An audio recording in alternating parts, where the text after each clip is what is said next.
It's day 5 of week 11 and it's time to go for our second run of the week. So as you know by now, we're heading towards being able to run for 20 minutes non-stop 2 days from now. A couple of days ago you did our first run of the week, which was 17 minutes, and you had a short walk, then a short running stint. Today you're going for 19 minutes non-stop, still with a walking break, and then another short run after that.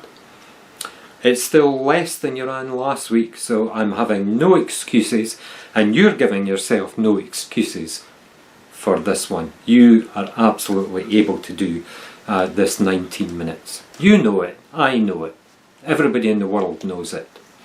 I'll be cheering you on, everybody in the rest of the world is going to be cheering you on, so let that lift your spirits. You've got a great toolbox to help you get through and get to the end of the stint.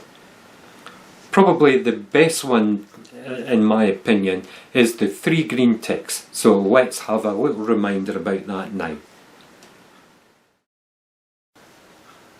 If you get an overwhelming desire to stop and walk, then there's a simple procedure you can go through to decide whether you really do need to stop. First thing is to check your breathing. How is my breathing? Am I struggling to breathe? Am I short of breath? No. Right, that's fine. You get a green tick. Second one is, how is my chest? Have I got any pains or discomfort? No. You've got a second green tick.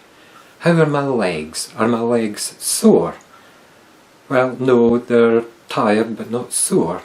Fantastic. That's a third green tick. Now that you've got 3 green ticks, then you can be reassured that there's nothing fundamentally wrong and that it's perfectly okay just to carry on with your stint and get to the finish. The chances are it's just that chimp on your shoulder that's trying to persuade you to stop and have a walk. Okay, so 3 green ticks is a great technique to use, but remember you've got all the other tools that are available for you, all the mind games and so on that helps you to get towards the end of your stint. At the end of your 19 minutes, give yourself a pat on the back and have 2 minutes of a recovery walk. Remember, keep it up as a brisk pace. We don't want you to start to cool down. You're going to finish off now with 10 minutes of just an easy jog. So don't worry about any of the putting in extra effort or anything. Just relax, enjoy the experience, enjoy the process, and get to the end of that 10 minutes. Now we finish off with a 5-minute cool down, and that's a nice easy paced walk, just as if you were having a walk round the park at the weekend. Your breathing should be back down to normal, your heart rate should be back to normal as well. That's it, you've completed your second run, and all that's left to do this week in terms of running is your 20 minutes. So between now and then, you still have one more session to do indoors. So while you're doing that, and as you're walking around, as you're doing your job, as you're getting up in the morning, as you're going to your bed, think about this 20 minutes and think about it in a positive way. Think about, particularly today, you did 19 minutes. Tomorrow, or rather on day 7, you're only having to add 1 more minute. And you can run a minute, can't you? You ran a minute back in week 2, for goodness sake. So think about it positively. You gee yourself up. Visualise yourself doing it.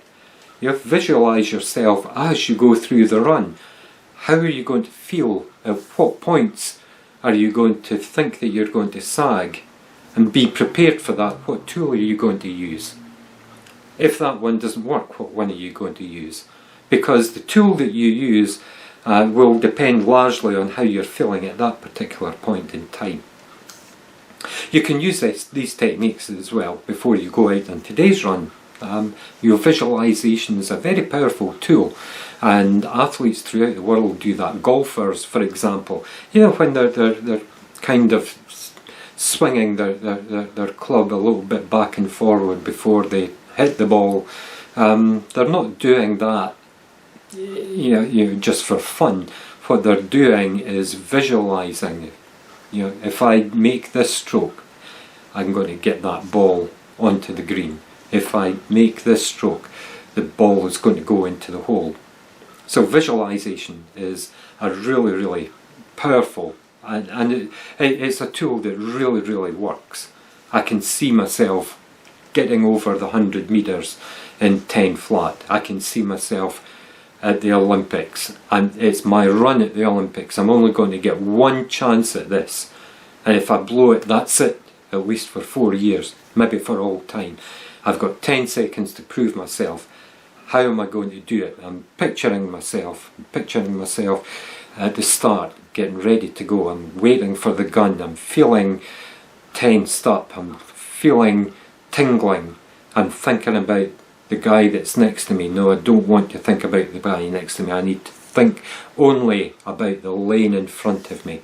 I'm looking at the line in front of me. I'm looking at the 2 white lines either side of my lane. I'm feeling myself launching off. I'm feeling the power. I'm keeping that power going. I'm powering down there.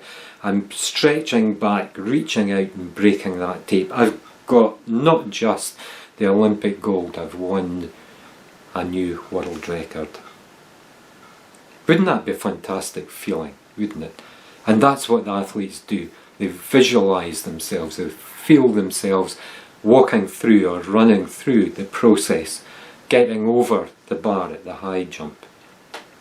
So that when you get there, your brain thinks, I've already done this, I know I can do it, I'm ready for it, let's just go. Okay, so have a go with visualisation today on your 19-minute run. Enjoy the 10-minute easy jog, going back to where you were in weeks 1, 2, 3. Just getting the minutes put in. And then you'll be ready for the big one on day 7. Okay, enjoy your run and we'll see you again tomorrow.